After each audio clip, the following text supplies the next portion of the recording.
После прохождения 7-го резика, обзор которого есть у меня на канале, подсказка сейчас вылезет сверху. Я, соответственно, пошел проходить прямое продолжение, которое, на мое удивление, мне понравилось больше, чем прошлая часть. Но, к сожалению, не во всем. В свое время я пропустил ее релиз, но как-никак, а слышать мне приходилось о ней довольно часто. Да и Леди Димитреску форсили по всем пабликам и каналам. Ведь такая трехметровая дама с огромными глазами не могла остаться без своего внимания. Ну да ладно, вернемся к вопросу, как же играется Resident Evil Village спустя практически 4 года своего существования. Есть ли у нее какие-то изменения с предыдущей части? И стоит ли играть в последнюю часть Обителя Зла? Или же это какой-то проходняк? Давайте разберемся в этом.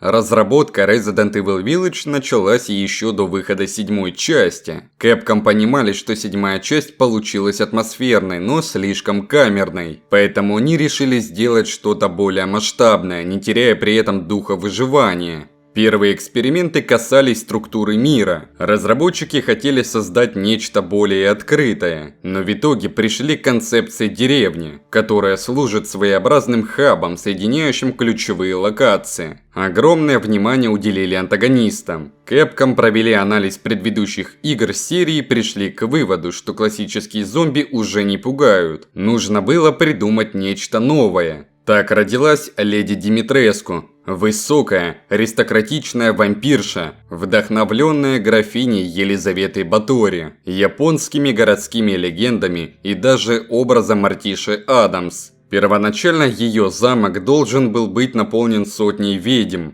но в итоге количество обитателей сократили до Димитреску и ее 3 дочерей. Главным ориентиром при создании Village была 4-я часть. Разработчики хотели воссоздать тот же баланс между хоррором и экшеном, но только на новом уровне. Поэтому в игре появился более агрессивный искусственный интеллект врагов, усовершенствованный крафт и улучшенная стрельба. А вид от первого лица решили оставить, чтобы сохранить эффект присутствия и усилить ощущение страха. Но получилось ли это у них на самом деле?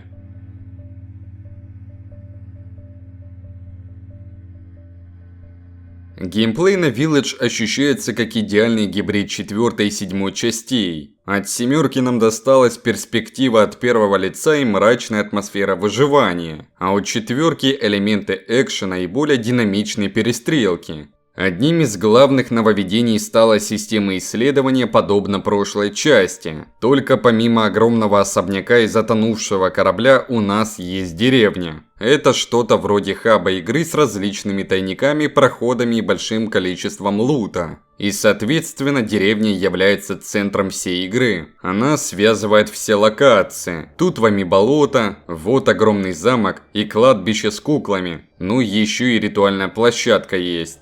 Из тайников, которые можно найти в ходе исследования окрестностей, можно неплохо так нажиться различными реликвиями, которые неплохо так стоят у торговца. Ах да, теперь в игре появился торговец-герцог, который будет время от времени подкидывать нам свой различный ассортимент патронов, оружия, чертежей и гранат. Вот ему как раз весь ненужный хлам, который будет сыпаться отовсюду, можно будет продавать. Кстати, он еще и будет еду нам готовить. Только для этого нужно будет повторно пройтись по некоторым зачищенным местам, дабы найти животных, которые являются главным ингредиентом любого блюда. Это все нужно ради улучшения характеристик Итана. Вот как раз таки, чтобы удобнее было все это дело искать, инвентарь стал намного больше и удобнее, чем в предыдущей части. Его тоже можно обновлять у герцога, покупая дополнительные сумки, которые улучшают пространство основного рюкзака. Как раньше, искать уже ничего не придется, разве что добывать румынскую валюту, которая стала основным ресурсом добывания в игре.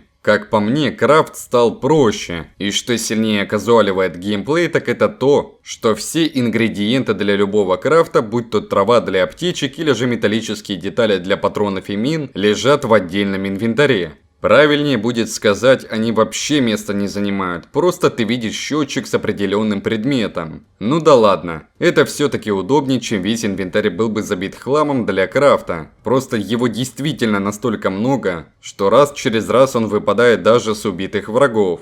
Оружие и стрельба стали ощущаться намного лучше, чем в прошлой части. Стрельба стала более отзывчивой, что дало свои плоды, и в головы противников теперь легче попадать. Но по всей видимости, разработчики это поняли и сделали противников более живучими. Если в 7-м резике ходячая плесень умирала с 3 до 5 попаданий в голову, то в этой части приходится стрелять от 4 до 8 патронов по головам вурдалаков. Разнообразие оружия тоже стало больше, причем намного, но по сути это различные виды одного вооружения. Например, есть 4 пистолета. Самый обычный, потом такой же, но с увеличенным стандартным уроном, револьвер, который имба среди пистолетов, но с колоссально маленьким числом патронов в инвентаре, и просто скорострельная УЗИшка, точно так же и с дробовиками. Вот тебе стандартный помповый, автоматический и усиленный. Но есть и одна единственная винтовка с оптическим прицелом,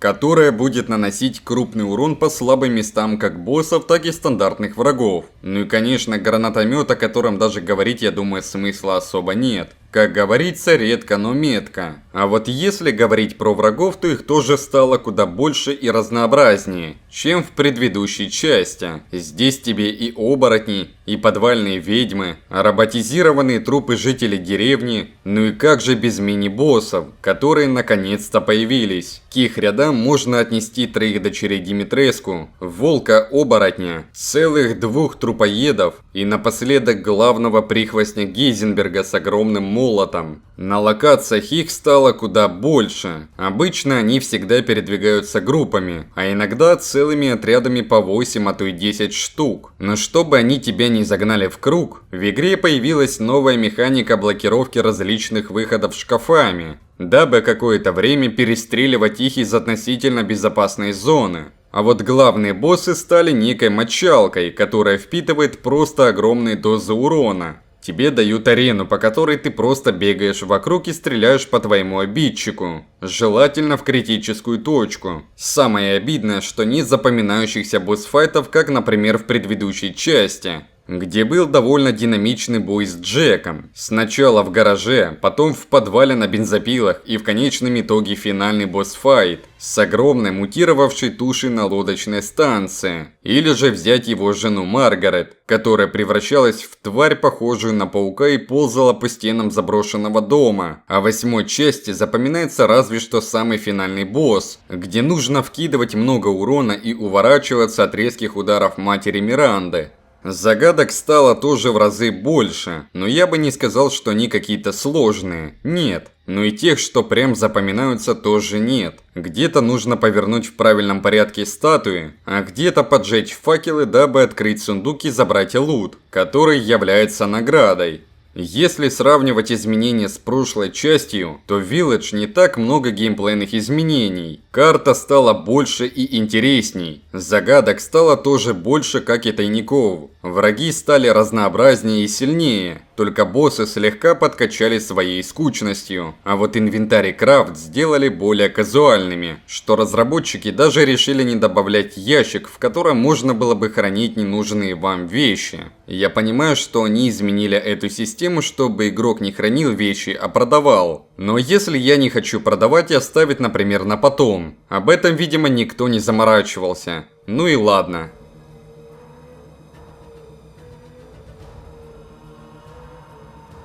После событий, произошедших в Луизиане, прошло целых 3 года, за которые Итан с Мией успели заделать дочурку Розу, и по указу Криса Редфилда они переехали жить в Румынию. И снова история Итана Уинтерса начинается с очередной трагедии. Казалось бы, после событий 7-й части он мог бы зажить спокойной жизнью, но Capcom решили иначе. Наша дружная семейка не успела допить утренний кофе, как в дом наших молодоженов ворвались вооруженные люди под командованием Криса, который хладнокровно убивает Мию без каких на то причин, и после этого забирает дочь Итана Розу. Самого Итана волокут в неизвестном нужном направлении, но что-то идет не так, и он приходит в себя посреди жуткого заснеженного леса. Безоружный, одинокий и явно не понимающий, что здесь вообще происходит. Первое же знакомство с деревней дает понять нам, что здесь творится что-то очень странное. Люди в панике. В домах баррикады, а в тумане рыщут странные существа. Очень быстро выясняется, что местные монстры – это не классические зомби, а нечто новое. Ну и скоро выясняется, что этими оборотнями управляет некая Матерь Миранда, у которой есть и свои дети, хоть и не родные. Сам сюжет Village делает ставку на таинственность, приправляя ее экшеном и хоррором, который, будем честны, не особо работает. Эти 4 лорда деревни, каждый со своими замашками. Димитреску – аристократичная вампирша. Беневито – кукловод с очень нехорошими игрушками. Мору – мерзкое водное создание. А Гейзенберг – самый колоритный, настоящий маньяк с инженерной жилкой. Проблема в том, что повествование не всегда держится в рамках логики. Некоторые сюжетные ходы вызывают вопросы, а герои порой ведут себя так, будто не играют в хоррор, а участвуют в странной театральной постановке.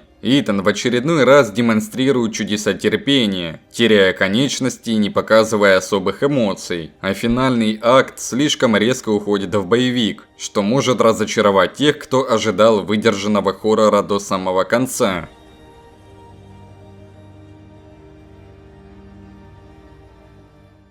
Resident Evil Village с самого начала пытается напугать, но делает это далеко не всегда успешно. Если 7-я часть давила на клаустрофобию, показывая нам грязные коридоры заброшенного дома с хлюпающими от влаги полами, то Village идет совершенно другим путем. Она вдохновляется готическим хоррором. Заснеженные леса, огромный вампирский замок, темные катакомбы и индустриальные цеха, наполненные металлоломами чудовищными машинами. Все эти декорации выглядят атмосферно, но есть одна проблема. Они скорее создают ощущение приключения, чем ужаса. Основная ставка делается на стиль, а не на постоянное нагнетение напряжения. Замок Димитреску, например, больше напоминает экскурсию по вампирскому особняку, чем настоящий хоррор-уровень. Да, леди Димитреску довольно красивая, но быстро становится понятно, что ее патрулирование – это просто замена классического тирана. Только вот вместо ужаса при встрече с ней чаще возникает желание сделать скриншот. По-настоящему жутким моментом становится только эпизод с домом Беневито. Здесь Village внезапно вспоминает, что она все-таки survival horror. Темнота, отсутствие оружия и давящая тишина – все это создает нужную атмосферу. Но главное – это младенец. Гигантский уродливый эмбрион, издающий противные хлюпающие звуки, преследует Итана по коридорам, заставляя искать укрытие. Это один из немногих моментов, где игра действительно пугает, создавая клаустрофобию и ощущение беспомощности. Но как только мы покидаем дом Беневито, игра снова переключается на экшен. Последняя треть игры – это уже чистый боевик, который ближе к новым Call of Duty, чем классическим Resident Evil. Именно поэтому Village не воспринимается как полноценный хоррор. Она слишком стильная, слишком удобная и слишком экшоновая. Это не значит, что атмосфера плохая. Она шикарная, особенно в деталях и визуальной подачи. Просто она не пугает так, как могла бы, за исключением отдельных моментов вроде подвала Беневито.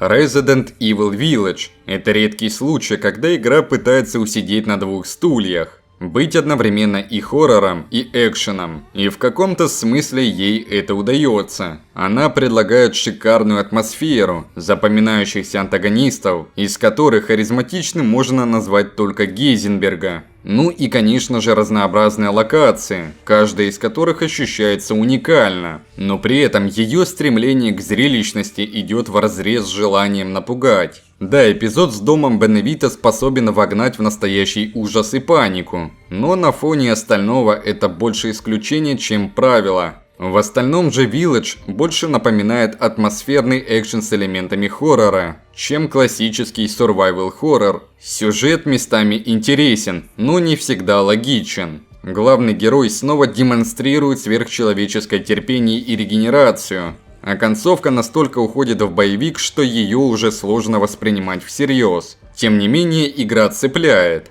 Ее мир, персонажи и атмосфера заставляют двигаться дальше, чтобы узнать больше истории об этом месте и этих же главарях, со своими некоторыми спорными моментами. Она может не пугать так, как Resident Evil 7, но определенно дарит массу незабываемых эмоций от своей красоты. И если вы ждете от Village чистого ужаса, то скорее всего останетесь разочарованы. Но если хотите увидеть, как Resident Evil пробует себя в формате готического триллера с примесью экшена, то игра определенно стоит вашего внимания. На этом наш обзор подходит к своему логическому завершению. Напишите в комментариях, какие моменты из Resident Evil Village запомнились вам больше всего. Было ли вам страшно, или может быть атмосфера скорее восхищала, чем пугала? Ставьте лайк, если вам понравился этот обзор, и подписывайтесь на канал, чтобы не пропустить новые разборы культовых игр и свежие игровые события. Всем удачи, крепких нервов и до скорых встреч, геймеры, на канале Reviews